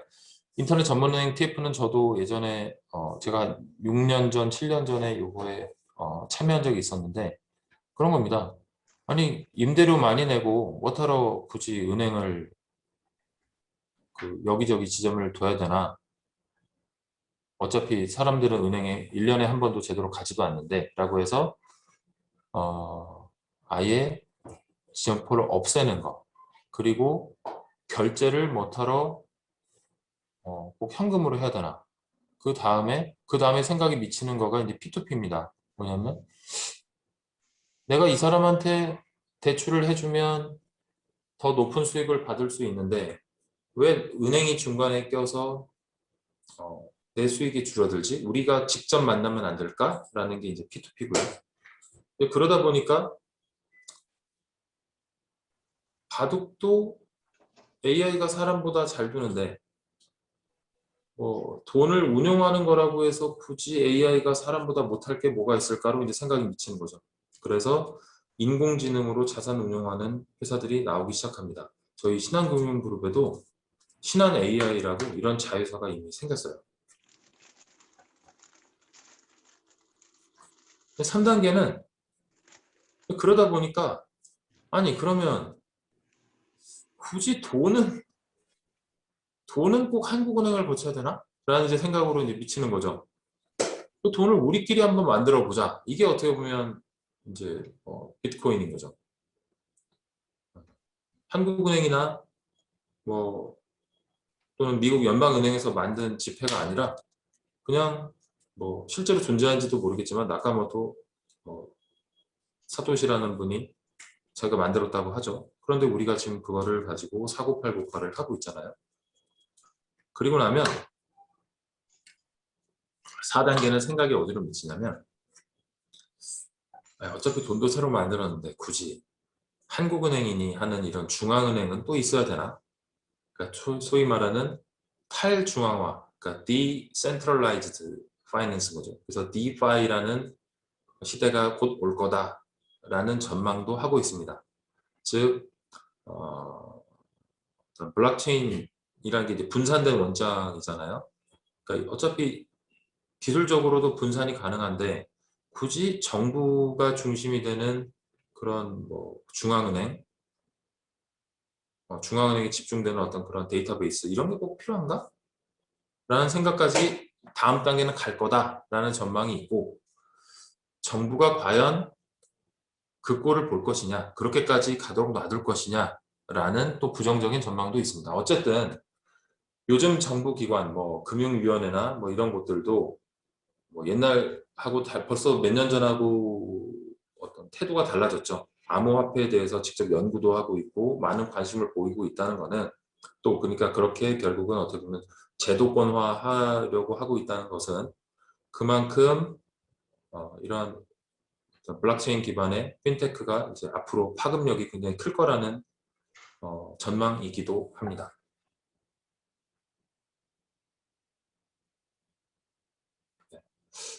이것도 원래는 유튜브 영상을 가져왔는데 별로 재미가 없더라고요. 그래서 그냥 이거는 안 볼게요. 이 회사는 아까 제가 말씀드렸던 카사랑 좀 비슷합니다. 우리나라의 그 카사, 리츠에서 좀 더 나아간 그 카사랑 비슷해서 블록체인 기반으로 부동산을 거래하고 투자할 수 있어요. 여기도. 그래서 이 홈페이지에서 부동산 계약도 하고 그다음에 결제도 비트코인이나 뭐 기타 다른 암호화폐로 할 수 있도록 도와주는 사이트입니다.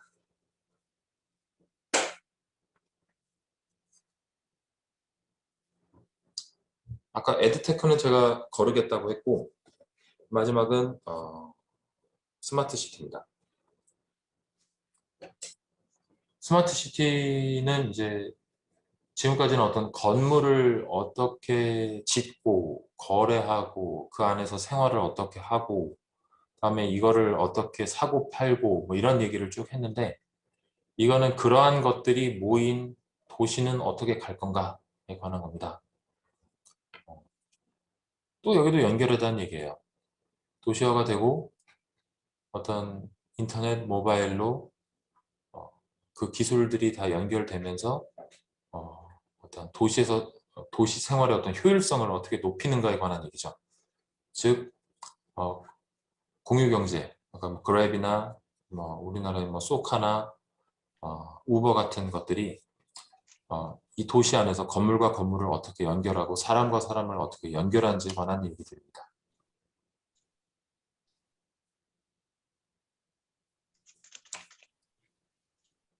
네.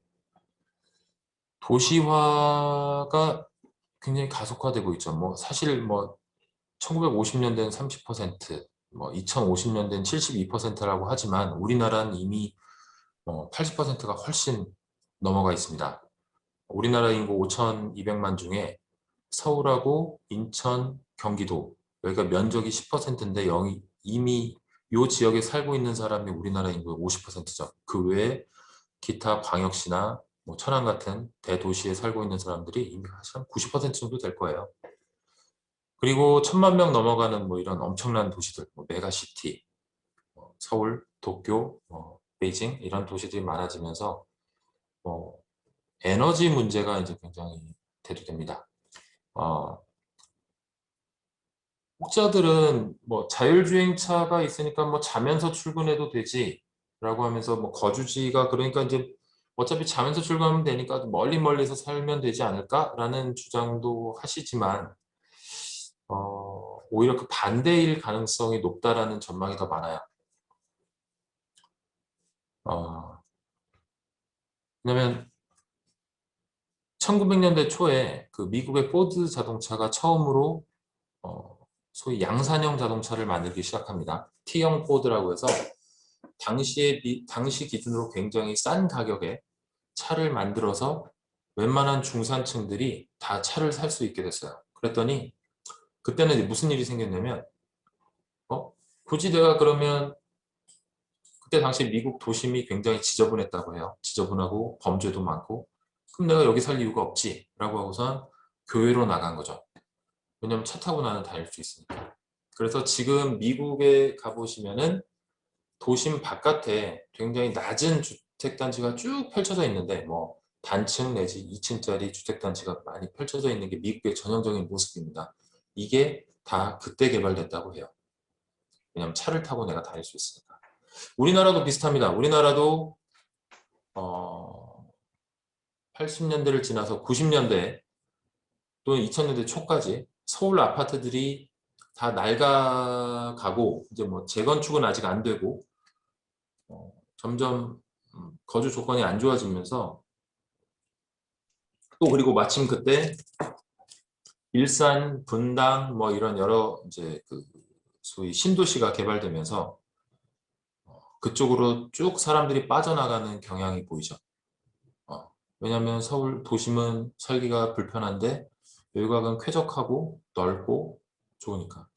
그런데 다시 금융위기, 그러니까 2007년, 2008년 정도 금융위기가 지나면서 서울 시내에 있었던 오래된 아파트 단지들이 재개발되기 시작해요. 재개발되면서 또 대형 재개발이 시작됩니다. 그러면서 어떤 일이 일어나냐면 예전에는 뭐 서울의 외곽으로 나가는 사람들이 하나같이 얘기하는 건 뭐였냐면 서울 안에는 공원이 없어요. 답답해요. 그다음 지저분해요. 그리고 서울 외곽으로 나가면 단지가 크고 쾌적해요. 주변에 가면 산과 뭐 맑은 개천이 있어요. 이런 거였는데 서울 안에 대도시들을 너무 좋게 재개발하는 거예요. 단지 안에 공원을 만들어버리고 자연을 넣어버리니까 굳이 내가 왜 외곽에 살아야 되지? 여기는 더 편하고 시내와 접근성이 높아지니까 좋아지는 거죠. 그래서 지금은 다시 서울 주변의 도시들의 인기가 줄어들고 서울 도심으로 몰려드는 집중 현상이 나타나고 있죠. 이런 게 뭐 꼭 우리나라뿐만 아니라 다른 나라들도 이런 경향성이 있다고 해요. 그리고 고령화도 이러한 경향성에 한 몫을 하고 있습니다. 나이가 많아지면 뭐 우리가 그냥 생각하기에는 뭐 자연과 벗하고 뭐 노인들께서 이제 그러실 것 같지만 결국 핵심은 병원입니다. 몸이 아프면 쉽게 병원에 갈 수 있어야 되고 다음에 나이가 들수록 직접 밥을 해먹고 하는 게 힘들기 때문에 주변에 어떤 번화가도 있어서 식당도 쉽게 갈 수 있고 하기 때문에 이런 것도 시내로 집중화되는 경향성에 한 몫을 하고 있다고 해요. 즉 어떤 지금까지는 예상됐었던 도시 생활하면 나타났었던 어떤 교통이라든가 환경 문제라든가 주거 문제 어떤 비율들이 이제 이런 어떤 정보와 통신, 즉 정보통신 기술이 발달하면서 다 해결이 되고 오히려 도시에 사는 게 편리하고 쾌적하게 되는 이런 것을 이제 스마트 시티화라고 하는 거죠. 그러면 이러한 변화와 기술이 어떤 변화를 또 가져올 거냐? 그거는 생각해 볼 만합니다. 지금 자율주행차가 점점 개발되고 있는데 지금은 초보적이지만 결국 자율주행이 고도로 발달되면 자가용이 필요 없어지겠죠. 자가용이 필요 없어지면 무슨 일이 일어날까요? 주차장이 이렇게 많이 필요 없을 거고 주차장 진입로도 필요가 없어질 거고요. 근데 반대로 차가 와서 나를 태우는 픽업 존은 또 필요하겠죠. 그러면 결국은 건물의 구조들이 바뀌게 됩니다. 그리고 지금은 필요했지만 나중에 필요 없게 되는 그런 공간들, 주차장 이런 것들은 또 뭐로 쓸 건가? 여긴 담지 않았지만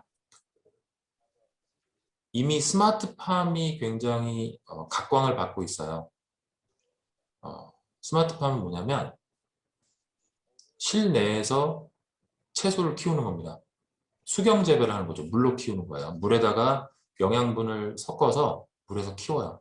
이렇게 화분을 위로 2단, 3단에서 10단, 12단까지 쌓은 다음에 LED 등으로 비춰주는 거예요. 이게 이렇게 뭔가 설비가 많이 들어가는데 이게 경제성이 있을 건가 싶지만 요 5년 사이에 LED 가격이 엄청 내렸고요.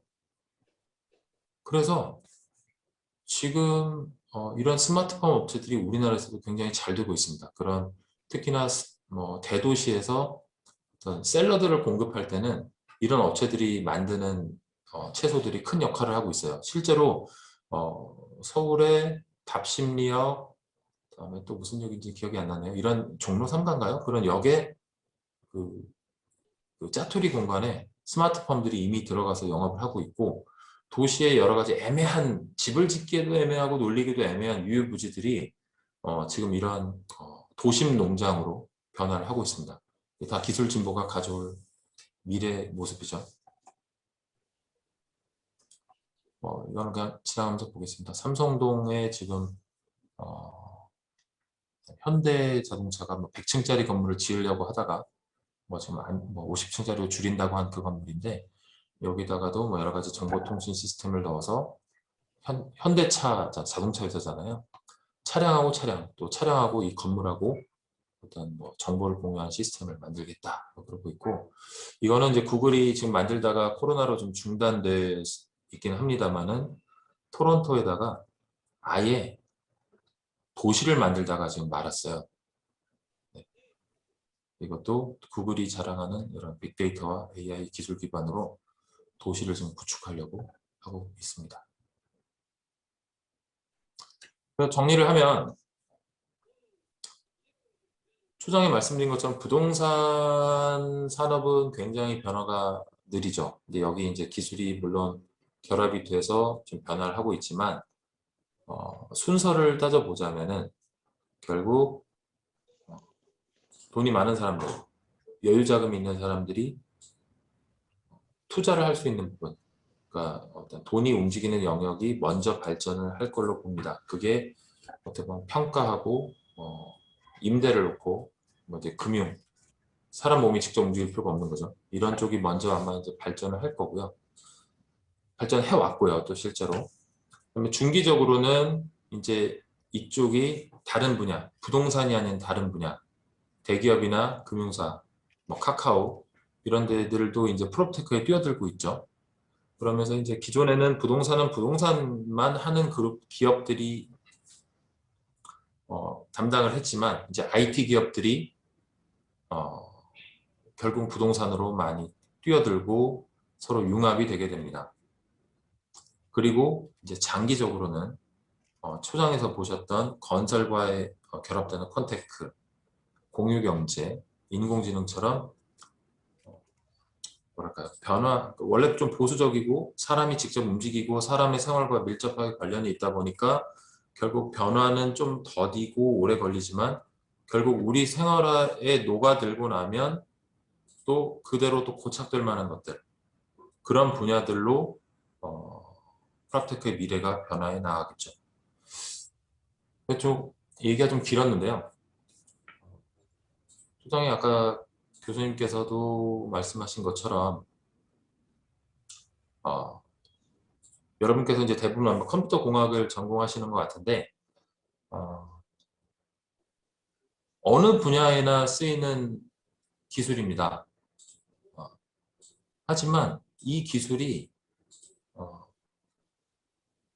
어떤 분야에서 어떻게 쓰이고 있고, 그 다음에 그래서 어떤 변화를 낳을 것이고, 그 다음에 더더군다나 이 기술과 기존의 기술과는 좀 거리가 멀었던 이런 분야들이 결합을 하면 어떤 방향으로 시너지가 나고 또 우리가 예상치 못한 결과를 낳을 것인가를 조금씩 생각해 보시면은 졸업 후에 어떤 진로를 결정하고 살아가시는데 조금이라도 도움이 되지 않을까 생각을 합니다. 장시간 좀 지루했지만 나중에 자료를 공유해 드릴 테니까 좀 한번 시간 나실 때 곱씹어 보시면서 자신의 미래에 대해서 좀 생각해 보는 계기가 되었으면 합니다. 시청해 주셔서 감사합니다.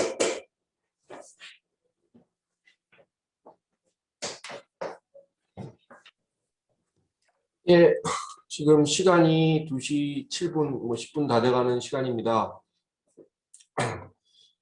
잘 들으셨는지요? 네.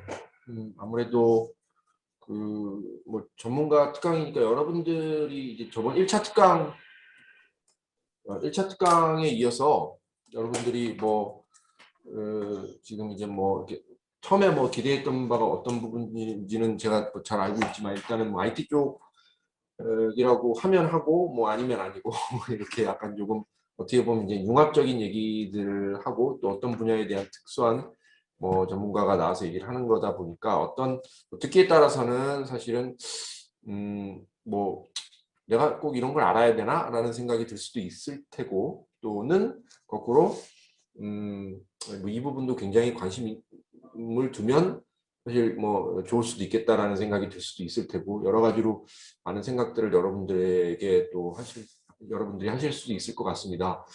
일단 그 소중사업단에서 3번의 전문가 특강과 3번의 오픈소스 특강을 준비를 했습니다. 그 중에 오늘 시행한 것이 이제 2번째 전문가 특강이고요. 뭐 1차 전문가 특강, 1차 오픈소스 특강 이게 했으니까 이제 2차 오픈소스 특강도 또 남아 있습니다. 그때는 이제 수요일 창의 공감 시간을 하게 되기 때문에 여러분들이 더 많은 분들이 아마도 참여를 하실 수 있을 것 같습니다.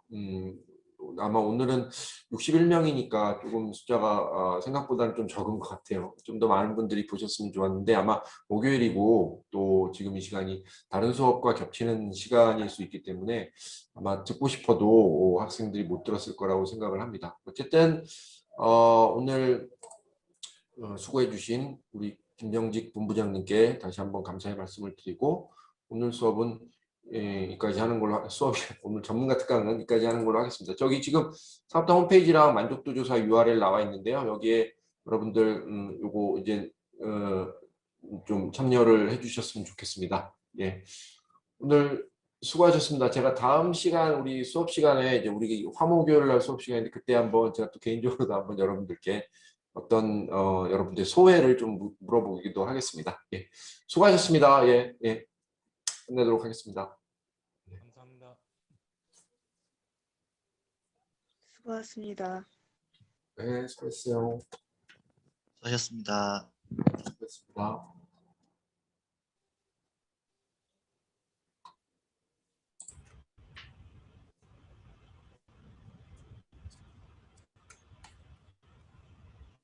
교수님 혹시 질문은 따로 안 받으시나요? 본부장님께서. 시간이 쉬는 시간 우리 없이 했기 때문에 뭐 장훈이 질문할 거 있니?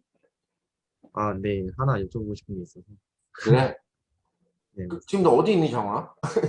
저 지금 집입니다. 아, 집에 있구나. 아이고, 그러면 학교에 못 오겠구나. 네. 그 학교 가면 간단하게 답변할 수 있는 거면 해봐봐. 여기 옆에 있으니까.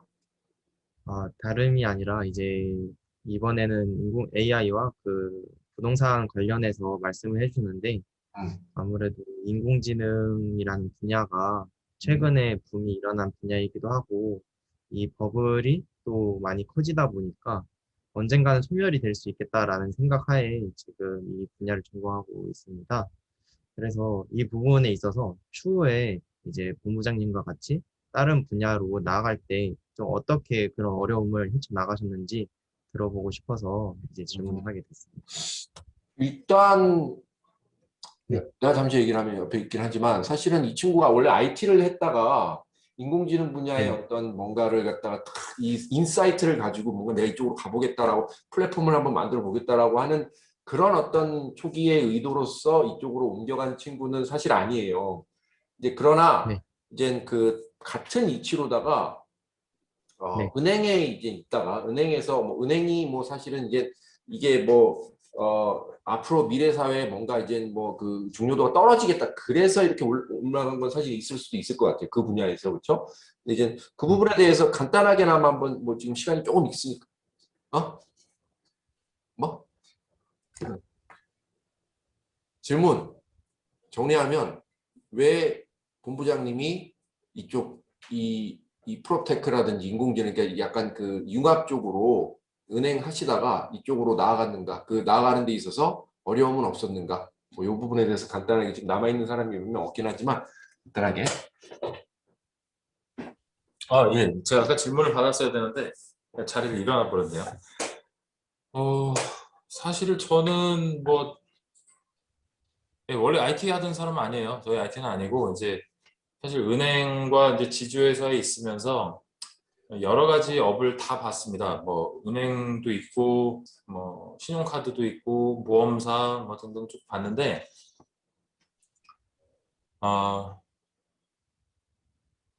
뭐랄까요? 저는 여러분들께서 굉장히 중요하게 그러니까 항상 염두에 두셔야 될 거가 업의 본질이라고 생각을 해요. 업의 본질. 지금은 굉장히 많은 사람들이 이 앞에서 막 여러 가지 일을 하고 있어서 혼란스럽고 하겠지만 이 업의 본질이 뭔가를 좀 보고 세상의 변화 방향에 이 업이 뭐라고 할까요? 지금 말이 좀 두서가 없는데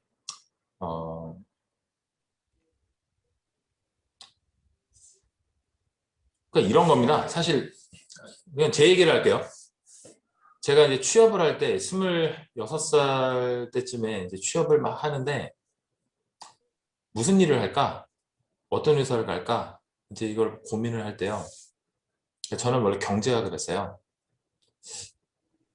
근데 조선이나 건설 이런 거를 볼 때 되게 부럽더라고요. 멋있어요. 되게 크고 멋있고. 근데 제가 저 안에서 할 수 있는 게 뭐가 있을지 잘 모르겠더라고요. 그리고 저는 오히려 기술에 대해서 잘 몰랐기 때문에 막 황당무계한 생각을 한 거죠. 언젠가 모든 비행기가 정말 커져서 다 날아다닐 수 있게 되면, 배도 날아다닐 수 있게 되면 배를 만드는 기술을 가진 사람들은 먹고 살 수 있을까? 잘 모르겠더라고요. 그런데 어떤 금융, 돈을 빌려주고 돈을 빌리는 것은 원시시대부터 있었으니까 이런 업은 없어지지 않겠구나 라고 해서 이쪽으로 온 거예요. 사실 저는 이제 업을 고르고 선택할 때도 이런 본질에 대해서 좀 집중해서 생각했으면 했었고요. 다음에 여기서 제가 이제 부동산 분야로 또 옮겨오게 된 이유는 뭐냐면 은행업 자체는 안 없어질 겁니다. 방금 제가 20대 때 고민했던 것처럼 은행업은 없어지지 않을 텐데 과연 그러면 은행원은 없어지지 않을 것인가? 은행업은 돈을 빌려주고 돈을 빌리는 거는 영원하겠지만 아까 우리 뭐 강의 자료에서 봤던 것처럼 뭐 굳이 은행을 거치지 않고도 지점에 오지 않고도 또는 은행 없이 우리끼리 P2P로 할 수 있는 세상에 오면 좋아. 은행업은 있겠지만 은행에 다니는 사람들에게도 그러한 뭐 영속성이 보장이 될까? 라는 고민을 한 거죠. 더더군다나 제가 이 회사를 만드는 고민을 할 때가 소위 알파고가 우리 이세돌 씨를 이겼을 그 무렵이에요. 그래서 저는 나름대로 업의 본질을 쭉 보고 AI나 어떤 AI를 비롯한 여러 가지 기술이 사람을 대체하기 가장 어려운, 가장 늦게 대체할 그런 분야가 뭔가를 찾다 보니 어떤 뭐랄까요? 그래서 이제 나름대로 찾은 분야가 이제 부동산 쪽이에요. 그래서 저는 뭐 부동산 쪽이 답이다 아니다를 얘기하고 싶은 건 아니고 여러분들께서 향후에 사회에 나가고 취업을 하거나 뭐 사업을 하시거나 할 때 가장 가장 중요시 해야 될 포인트는 뭐냐면 업의 본질이라고 생각합니다. 업의 본질이고 업의 본질에 있어서 나는 어떤 역할을 할 수 있을 것인가. 그거에 집중하다 보면 여러분들이 길을 좀 더 명확히 찾을 수 있을 거라고 생각합니다. 굉장히 두서없었는데 제가 여러분께 드리고 싶은 말씀은 뭐 그런 거예요. 감사합니다. 저도 이 얘기는 굉장히 공감이 되네요. 어떤 분야가 제일 사람을 늦게 대체할 수 있을까? 공감이 되네요. 교수도 사실은 이게 대체 가능한 영역이라서 사실은 좀 위험합니다. 여러분들도 한번 그런 부분, 뭐 업의 본질, 뭐 이런 거는 되게 중요한 얘기인 것 같습니다. 자, 오늘 여기까지 하도록 합시다. 수고하셨습니다. 다음 시간에 봬요. 감사합니다.